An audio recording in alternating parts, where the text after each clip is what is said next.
Bonjour Monsieur Bini, Bonjour. comment allez-vous? Très bien, et vous? Très très bien. Déjà merci d'avoir pris de votre temps pour m'accorder cette interview. Je vous en prie, c'est la nature. Vous Les êtes- amoureux de la nature sont nos amis. Vous êtes dans le terme en plus, donc là c'est parfait. D'accord. Du coup on va rentrer dans le vif du sujet.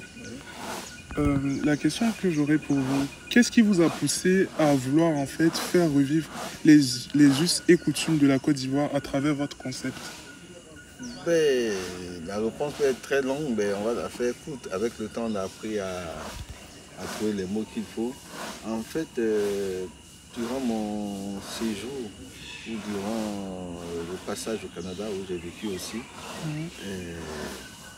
peut-être que c'était la période où les gens voulaient qu'on soit, le développement durable commençait. À fond, on en parlait. Ensuite, il fallait trouver les techniques de protection.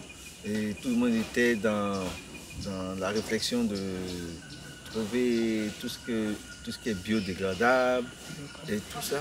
Et puis en même temps, le concept est bio ou écolo. Et je voyais que ça développait. On te dit il faut que ça soit dans un rayon peut-être de 7 km quand tu veux manger quelque chose de bio. Ça peut être bio, il n'est pas être écolo parce que peut-être il fallait le prendre à des milliers de kilomètres. Donc il y a le carburant, il y a tout ça. Ou bien c'est écolo parce que il y a moins d'utilisation, il y a moins de carbone 14, il y a moins d'utilisation d'essence et tout, donc c'est écolo et ça peut être écolo puis ne pas être bio. Vous voyez, donc c'est Ok. voilà. Et puis progressivement je dis mais tout ce qui est en train d'être fait là, c'est une question d'analyse, hein. Je ne sais pas pourquoi c'est venu. Donc puisque j'ai déjà eu un vécu ici en Côte d'Ivoire, donc j'ai vu que c'était parallèle à notre façon de vivre à l'ancienne. J'ai dit par exemple cette calebasse, c'est un fruit, c'est la moitié d'un fruit. Il est biodégradable et on l'utilise comme verre. Donc du coup, je n'ai pas besoin de réfléchir pour voir quel est le récipient que je vais prendre qui ne va pas polluer la planète. Parce que déjà, dans nos us et coutumes, nos parents avaient déjà ces solutions-là, puisqu'ils étaient proches de la nature, donc ils utilisaient tous les mécanismes de la nature. Donc c'est une calebasse, à la fois c'est un fruit. Si tu la jettes tout de suite au bout d'une semaine, les fourmis, les termites vont la transformer en terre. Et donc le temps de réfléchir avec des gens pour savoir comment on va trouver des récipients biodégradables. Le nôtre s'est déjà dégradé parce que retourner à la terre.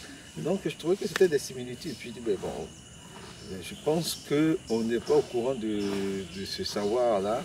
On a tendance à vouloir ressembler au monde moderne. On a tendance à acheter des chaises en plastique. Et malheureusement, ces mêmes chaises en plastique se cassent au bout de 3 mois parce que le soleil frappe et puis c'est plus solide. On est obligé de les empiler pour pouvoir s'asseoir. Alors qu'on a nos bois, la récupération et tout. Donc voilà, donc je trouvais que vraiment, en essayant de trouver des vraies solutions pour la planète, en regardant juste derrière pour voir nos us et coutumes, tout est déjà dedans. Voilà un peu pourquoi j'ai voulu faire mon concept selon les us et coutumes, parce qu'il y a tellement de groupes, on n'a même pas encore fini de les explorer, de les exploiter. Mais du coup, votre esprit qui est assez ouvert sur les trucs de l'écologie et de tout ce qui est bio en fait, vous a aussi boosté en fait dans la réalisation de ce projet, le fait de vouloir changer en fait le monde, je sais pas, apporter la pierre à l'édifice du changement en soi. Mais pour vous dire la vérité, ce n'était pas peut-être mon objectif. Moi, c'est un constat comme ça que j'ai fait. J'ai constaté qu'on est en train de se casser la tête pour chercher des solutions.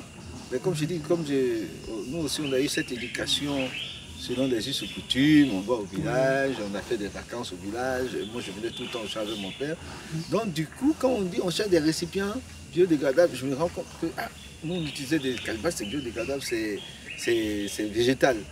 Donc je trouvais qu'il y a des gens qui luttaient pour trouver des formules, des solutions. Et puis tout à coup, je me rends compte que toutes les solutions sont là, mais eux, ils luttent pour aller rejoindre les autres qui utilisent tout ce qui n'est pas biodégradable. Mais c'est juste un constat que j'ai fait, et puis je trouvais que c'était tellement facile de le mettre en pratique parce que on a un développement qui s'amorce difficilement.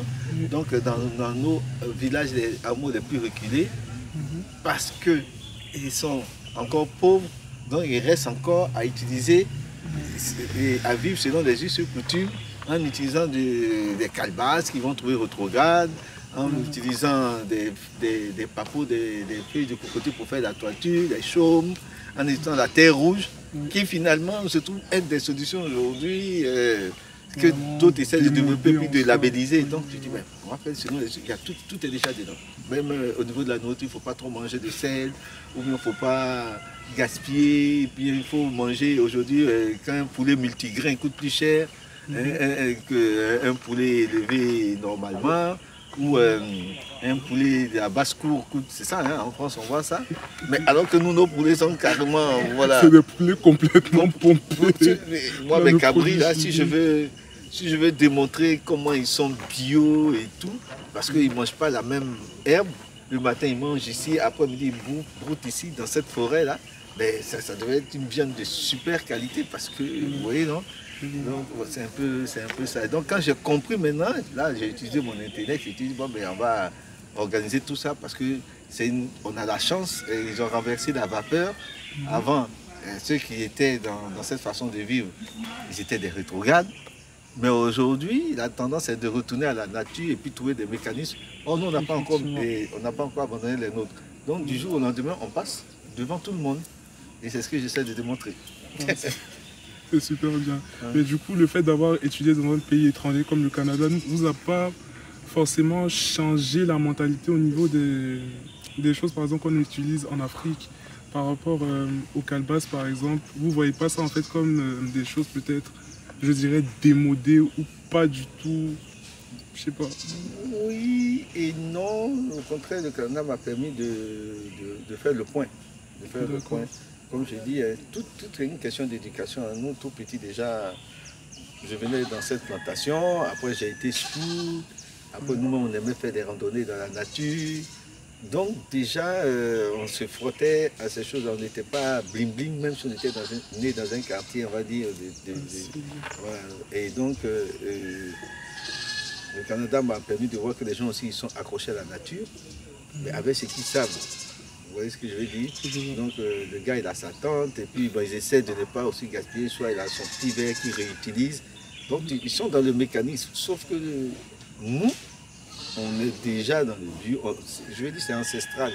C'est depuis là et on a tendance à vouloir les abandonner parce qu'on veut devenir moderne. Et de l'autre côté en Occident, ils essaient de trouver la formule pour ne pas gaspiller, ils font des campagnes, il ne faut pas tout le temps utiliser plusieurs verres en plastique pour boire ton café, il faut que tu aies déjà ton truc à café. Et puis voilà, et puis j'ai vu que c'est des gens qui aimaient la nature, tout ça. Donc cette facilité des choses m'a permis de dire, mais si moi je veux le faire à ma manière, j'ai déjà tous les ingrédients qu'il faut. D'accord. Du coup, aujourd'hui, avec du recul sur votre parcours avant ce projet, est-ce que finalement, tout ça, ce n'était pas une forme de tremplin pour sa réalisation? C'est-à-dire... Votre parcours antérieur, les banques, tout ça. Est-ce que tout ça, c'était pas finalement... C'est un tremplin. D'abord, il y a l'éducation, l'encadrement que nos parents nous ont donné. Si mon père ne m'avait pas habitué à la nature, imagine l'Africain, quand il dit on va dans la frontière, il n'y a pas de serpents, est-ce qu'il n'y a pas de génie? Mais moi, tout petit déjà, tu as habitué. Il y a déjà des mentalités comme ça. Mais moi, tout petit, je dormais ici et tout. Donc, du coup, il y a des questions que les autres se posent que moi, je ne peux pas me poser parce que je suis toujours venu en brousse. Et puis après, comme j'ai dit, tout ce qui est scoutisme, les randonnées, tout ça, ça nous apprend à être dans la brousse. Et puis on sait que si la nuit, si c'est la belle étoile, ça donne des ombres bizarres. Vous voyez ce que je veux dire? Vous pouvez ressembler à toutes sortes d'affaires. Maintenant, on est déjà préparé à ça. Mais celui qui n'est pas préparé, il arrive là, il va voir que j'ai vu quelque chose bouger. Nous, les grands voilà. Et puis, bon, comme on dit, hein, les serpents, aussi, on a appris à les connaître. Moi, par exemple, au Canada, c'est là-bas que j'ai réussi à toucher un serpent, de voir un python qu'on balade dans une animalerie. Ou bien pendant les foires, les gens se baladent avec toutes sortes de serpents. Et à un moment donné, tu te dis, mais donc, finalement, il n'est pas si méchant que ça. Et puis après, on a appris à faire des distinguos entre inoffensif. Il peut être inoffensif il peut être, mais en même temps, il peut être venimeux, mortel, mais il n'est pas agressif. Ouais. Il n'est pas agressif, mais il peut être venimeux, mortel, comme il peut être agressif sans être venimeux. Parce qu'ils ont tous des tempéraments. Donc, il y a et quand tu finis de comprendre tout ça, savoir c'est quoi une couleuvre, c'est quoi le temps, et puis tu te rends compte que la plupart du temps, ils ne font que se défendre. Donc, si toi, tu ne bouges pas, lui, il ne va pas bouger. Quand vous vous croisez, chacun prend sa route. Voilà. Et puis bon, donc ça aide aussi à avancer dans la chose. Et puis, donc, en gros, voilà un peu. Et puis, je me suis dit, au Canada, les gens vont quand même camper. Alors que c'est là-bas, on trouve des ours, et des grizzlies. Bon, imagine. Et avec ça, ils campent. Alors, nous, qu'est-ce qu'on a de sauvage ici pour avoir peur de camper? Voilà. Donc, voilà un peu. Du coup, en quelques adjectifs qualificatifs, le monsieur Jean-Marc Bini avant ce projet, en 3 adjectifs. Oh, bon, peut-être c'était quelqu'un qui était, en 3 adjectifs, c'est simplicité. Oui. Simplicité.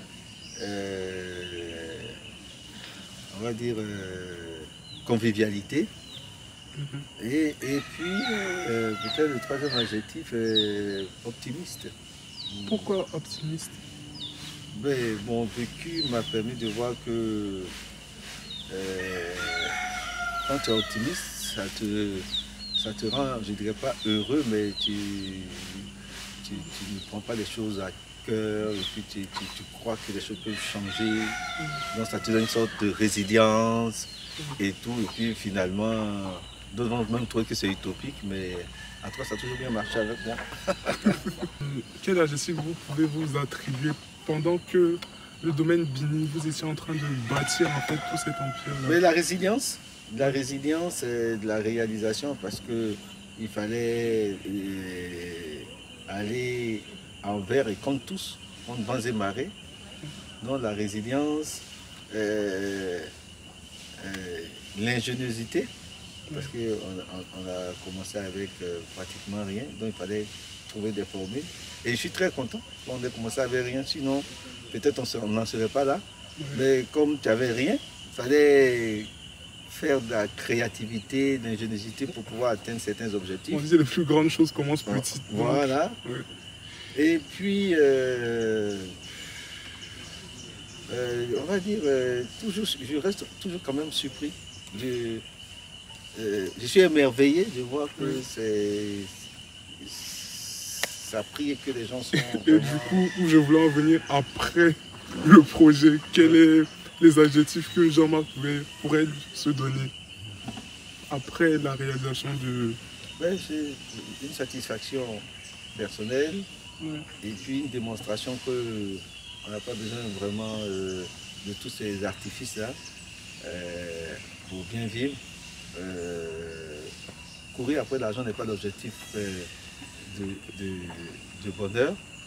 C'est vrai que ça contribue fortement, mais il faut avoir un objectif dans la vie qui te permet de laisser des traces ou de valoriser, et surtout la contribution par rapport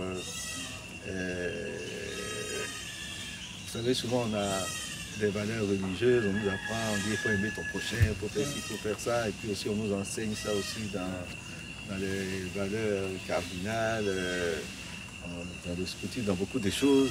On a tout le temps envie d'aider, il y a des gens qui créent des ONG, tu veux faire des donations et tout. Et puis nous, moi j'estime que ma participation aujourd'hui, c'est qu'avec cette formule-là, peu importe où tu te trouves en Côte d'Ivoire, tu as une richesse, et que dès qu'on s'implante chez toi, ton toit là, ta culture et ton village devient la matière première et puis source de partage, de contact avec le monde entier. Les gens viennent de partout pour vous rendre visite. Oui, surtout de partout. De partout. Et puis bon, je veux dire, c'est vraiment costaud, c'est vraiment...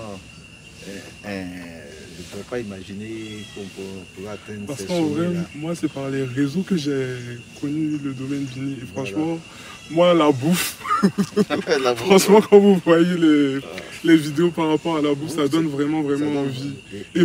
C'est ça, et c'est les villageois qui le font. Oui. Donc aujourd'hui, on estime que la richesse qu'on a en Côte d'Ivoire, ces 4 grandes cultures, permet de pouvoir faire le tour de la Côte d'Ivoire à la fois en changeant d'écosystème, de faune, de flore, mais aussi en changeant de gastronomie et aussi en changeant de tradition, de culture. Donc c'est comme tout en un. Et c'est comme si tu fais, en visitant toute la Côte d'Ivoire, tu auras l'impression d'avoir fait plusieurs pays à la fois. Depuis la mer, la lagune, les forêts, les savanes, les montagnes. C'est-à-dire que tu es à la fois dans les Caraïbes, tu es à la fois aussi en Afrique du Sud, en Afrique de l'Est, mais en même temps tu es à la fois aussi comme dans des pays comme le Costa Rica, et tu es à la fois aussi comme en Suisse, dans les montagnes et tout. Donc c'est vraiment une cacophonie tout en un en fait. Voilà. Oui. Ah, et justement, parmi ce que vous proposez comme bouffe, comme nourriture, pardon, au domaine Bini, qu'est-ce qui vous, personnellement, vous plaît le plus? Ça. Qu'est-ce qui me plaît le plus? Franchement, déjà le médecin m'a interdit de trop manger gras. Donc du coup, maintenant je savoure avec les yeux. Mais ce que j'ai constaté, c'est le porc au four qui est tellement prisé par la population. Ah, le pouvons représenter. Oui, voilà, très représenté. Le pouvons représenter. Et puis, à un moment donné, je mange de temps en temps notre porc au four ici, et puis j'en ai mangé ailleurs. Oui. Et j'ai compris que c'est pas tout pareil. Voilà, je vais dire même, j'étais obligé d'accepter que oui, ben, on a quelque chose de vraiment excellent. Voilà. Mais en même temps, notre nourriture est tellement basique qu'on n'essaie pas de miroiter, de faire quelque chose pour flasher le client. On lui donne ça de façon basique, comme on fait à la villageoise. Et du coup, tous les goûts ressortent. Puisque on n'a pas essayé de trop arranger ça. Donc on essaie d'éviter trop de sel, d'éviter tout ce qui est cube. Et donc on le fait vraiment de façon traditionnelle. Et du coup, les gens ont toujours la sensation de retrouver des goûts perdus. Voilà. Voilà. Et j'estime que la gastronomie ivoirienne peut être un produit d'appel pour le tourisme aussi. Oui.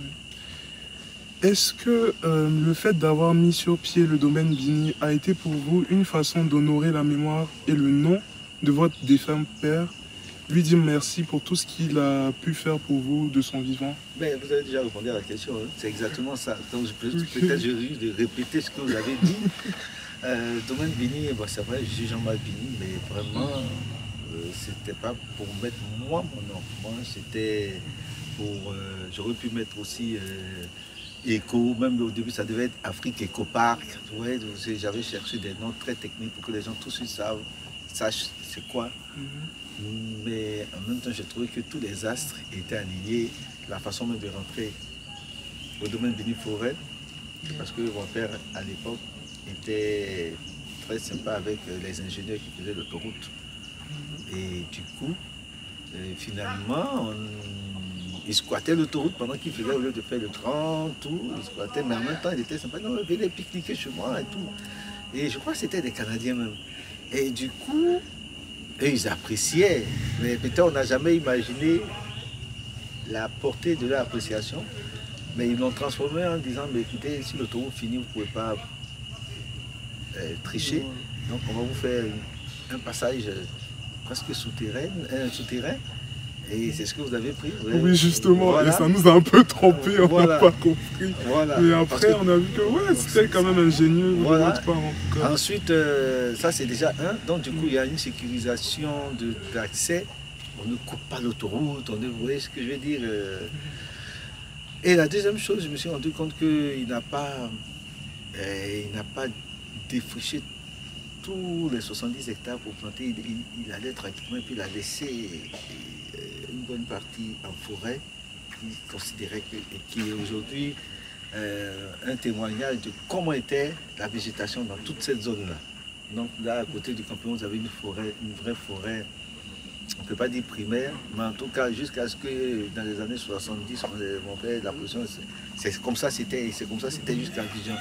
Donc peux pas dire, mais en tout cas, c'est la représentation de la forêt telle qu'elle était, peut-être avant les indépendances. Donc ça, donc ça me permettait, en voulant mettre mon concept en place, j'avais déjà la forêt brute, et puis la forêt reconstituée.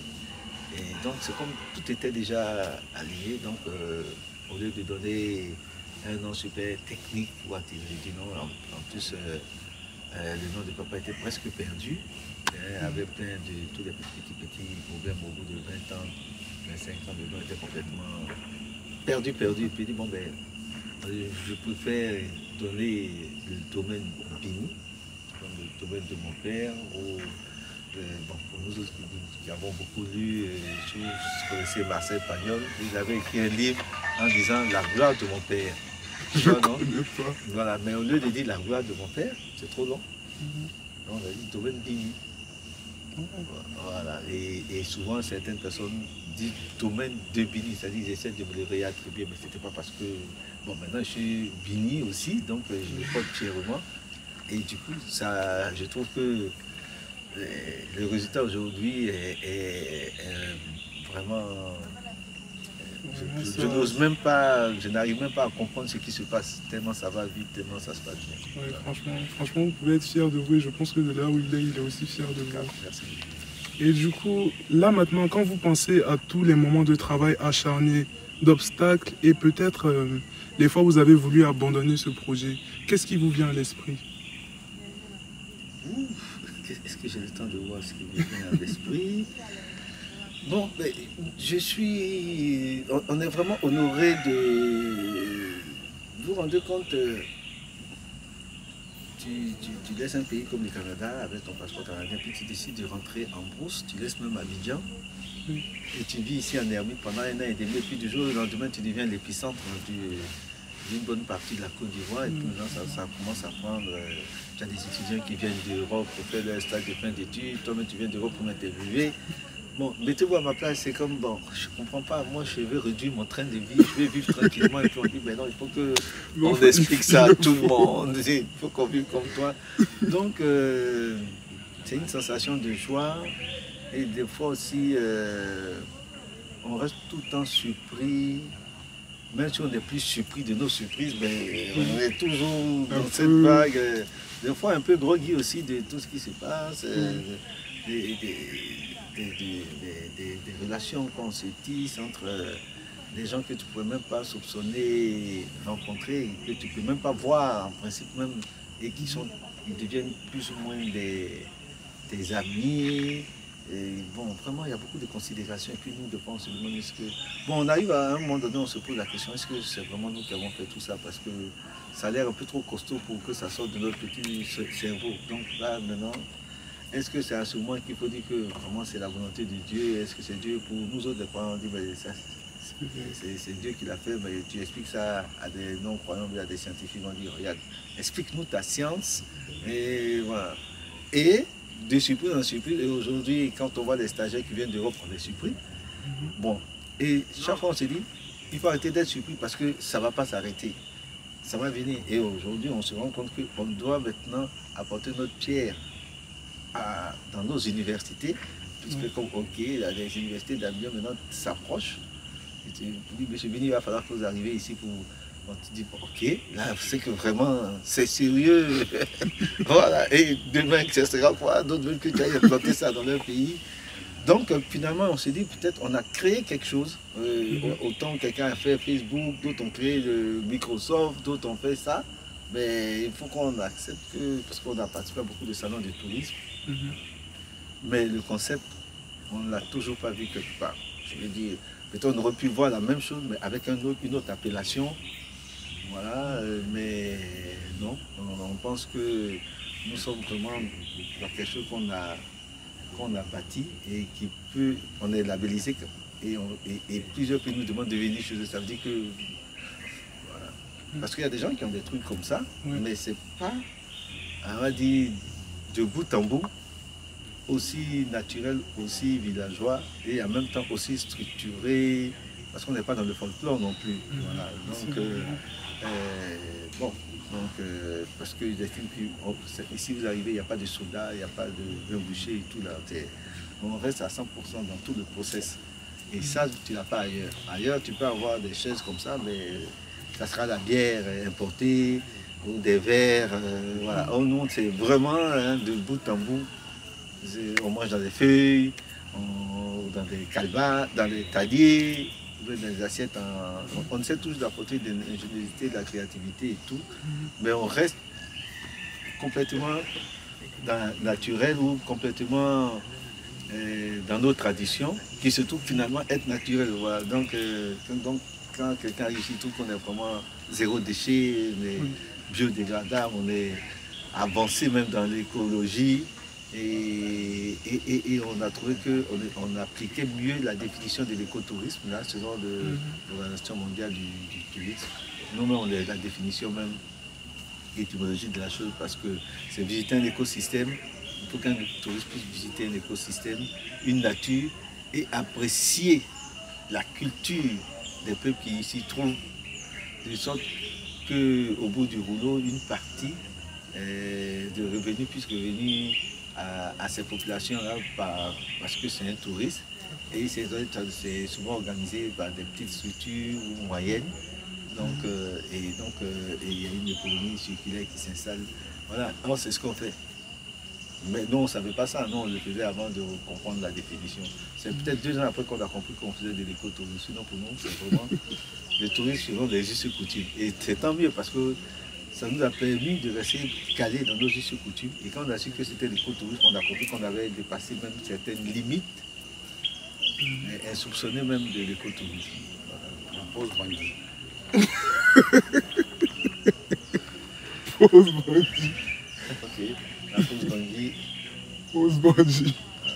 Merci. Je vous salue.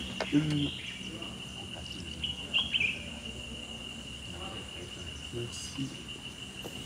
Pour le mot de fin, qu'est-ce que vous direz à ces jeunes-là qui souhaitent entreprendre pour le développement de la Côte d'Ivoire, de l'Afrique en général? Ben, déjà, il leur faut beaucoup de résilience. D'accord. Et puis, il ne s'agit pas de faire du copier-coller. Il faut qu'ils soient innovants. Hein? Surtout quand ils ont voyagé comme ça. Il faut qu'ils reviennent avec la formule de là-bas, mais adaptée. Il faut l'adapter.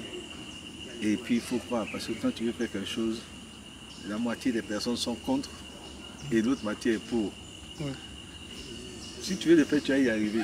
Même si tu veux faire mauvais, là, à un moment donné, tu seras le meilleur des mauvais. Comme on peut dire, le pire des mauvais. Vous comprenez ce que je veux dire? Et puis, tu auras les conséquences liées à ça aussi.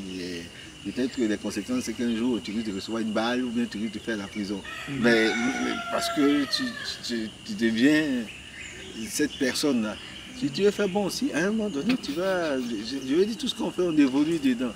Et il y a le facteur temps. Il faut qu'ils apprennent, surtout les Africains, il faut qu'ils apprennent à être dans le facteur temps. Ça ne se construit pas en 6 mois, en 1 an. Tout ce qui est écrit sur papier, là, ça c'est écrit. L'idée c'est 5%, comme on aime dire. Mais le travail, c'est 95%. Donc c'est pas parce qu'on a mis quelque chose sur papier. Si tu as réfléchi un mois pour mettre sur papier, maintenant il faut prendre les 80%. Il faut considérer que les 1 mois là, c'est 5%. Donc les 95% là, ça fait 95 mois. Vous voyez ce que je veux dire? Je vois. Donc il ne faut pas penser que... Et puis, en avançant, si tu as des échecs, ce n'est pas des échecs. Si tu as fait 10 erreurs, mais au moins maintenant tu sais que tu connais 10 façons de ne pas faire la chose. Peut-être après tu connaîtras la 11e façon de ne pas faire, la 20e façon de ne pas faire. Et puis à un moment donné, tu connaîtras la première façon de la faire, peut-être à ta 32e essai. Mais au moins, les 30 autres là, tu sais comment ne pas les faire. Donc mieux vaut tout jeune avoir à expérimenter tout cela, à faire des échecs jeunes, que de faire des échecs à l'âge de 50 ans. Si à 50 ans maintenant, ou à 40 ans, tu commences à faire, et puis tu mets toute ta fortune dedans, et puis on dit, ah, c'était pas comme ça, c'est fini, tu es déjà endetté, tu es déjà perdu, tu es déjà désabusé, tu es déjà... Bon, commence maintenant, tu veux faire quelque chose, apprends, sois commence par la plus petite place. Si c'est dans la restauration, on va commencer à laver des assiettes. Si c'est dans la mécanique, on commence à être. C'est ce qu'on voit avec. Voilà, il faut commencer vraiment très bas pour maîtriser chaque étape, pour pouvoir les pour, les contre, tout. Et puis après, toi, tu peux, avec la formation que tu as, tu peux apporter une solution. Mais pourquoi est-ce qu'ils font comme ça? Ah, mais il y a une clé, maintenant, quand tu touches, ça fait dans les deux sens. Voilà, les gens, ils essaient toujours d'innover, mais c'est parce qu'ils ont participé à ces étapes-là. Donc, ils doivent retenir, en gros, l'idée, c'est 5%. D'accord. Et puis, le travail, c'est 95. Donc, si tu as mis un jour pour prendre l'idée, ça te fait 95 jours. Hein, si tu as mis un mois pour mettre ton truc en place, ça te fait un minimum de 95 mois. Donc, il faut calculer. C'est déjà pas mal de... Voilà. Donc, ça, tu vas dans les 4 ans. Là. Et c'est ça. Et ça demande de mettre l'âme, le cœur, tout avec en fait. Tel que ton idée est costaud, même quand tu vois un gratte-ciel ou un immeuble, souvent, au moins il y a des gens construits, tu ne vois pas, tu trouves que ça traîne, mais tu peux dire, ils vont construire un immeuble, on voit un gros trou, on ne comprend pas. Et puis un jour, pouf, tu vois le premier étage, et puis là tu vois ça va vite. Oh, mais ils sont rapides, hein. En espace de 2 mois, ils ont fait 5 étages. Mais ça faisait 2 ans, ils étaient en train de faire le 4e sous-sol. Oui, non, c'est vers la fin, on voit que ça va vite. Oui. Voilà, donc c'est ce qu'on peut conseiller aux jeunes. Sinon, et puis il faut qu'ils aient l'amour de la chose. Il faut qu'ils aient l'amour de la chose. Donc ça dit que le projet doit être compatible à leur personne. C'est pas la peine, tu n'aimes pas la brousse, c'est pas la peine de dire que tu vas aller faire écotourisme. Si tu n'es pas capable d'aller dormir au village, il ne faut pas qu'il fasse écotourisme. Je veux dire, c'est pas compatible à toi. Mais si tu es un homme de la brousse, tes parents ont eu la terre et que tu t'y es intéressé. C'est pas parce que tes parents ont eu la terre que tu peux faire de l'écotourisme aussi. Est-ce que toi tu t'y es intéressé et tout. Voilà. Donc il faut que le projet, c'est pas parce que ton voisin, ton ami a fait tel projet qui produit bien, tu vas faire la même chose. Mais est-ce que tu es capable de te réveiller à 4 h du matin pour faire ceci et cela? Est-ce que tu es capable de voyager pendant 2 mois sans voir ta famille? Est-ce que tu es capable d'endurer? Voilà, donc il faut que le projet soit compatible à ta personne. Si elle n'est pas compatible, peu importe, même si c'est un projet qui doit marcher à 1000%, mais ce n'est pas compatible à ta personne, elle ne marchera pas. Voilà. C'est peut-être les 2 conseils que je peux donner. L'idée c'est 5%, le travail c'est 95%, et ton projet doit être compatible à ta personne. Ça peut être morphologique, ça peut être intellectuel, et tu peux corriger si c'est intellectuel, si c'est... Voilà, mais il y a des choses que tu ne peux pas corriger. Donc, mais si c'est compatible, tes lacunes, tu pourras prendre des personnes pour t'aider. Tu sais, c'est une idée, au fur et à mesure que tu avances, et tu vas voir que tout le monde arrive pour t'aider, tout le monde converge.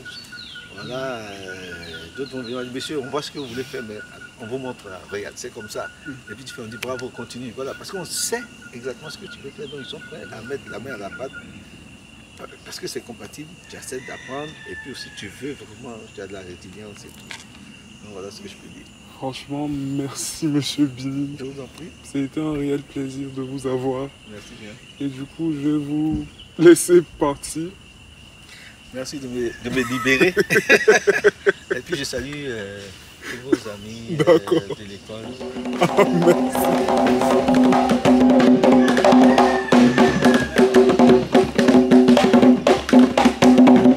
C'est la graine de vie.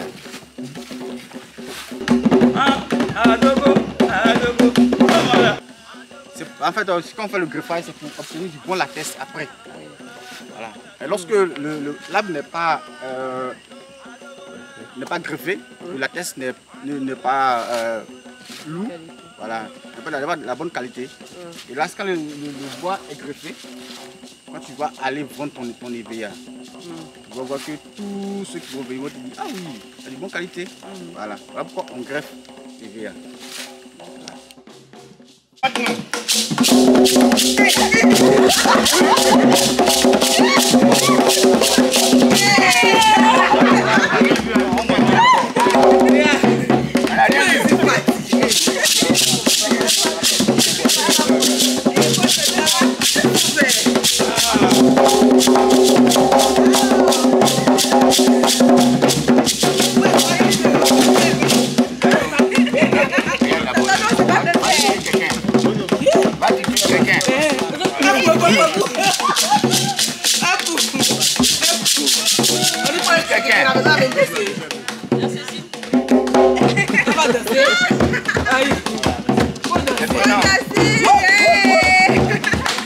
Tomato cocus d'Anelli, feu d'attiqué.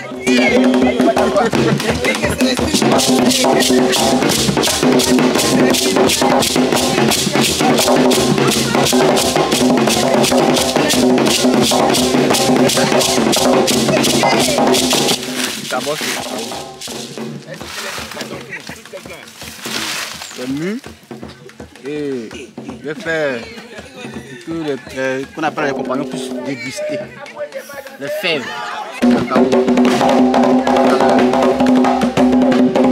On enlève comme ça. Il n'y a pas d'eau. On enlève comme ça.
Ha ha ha!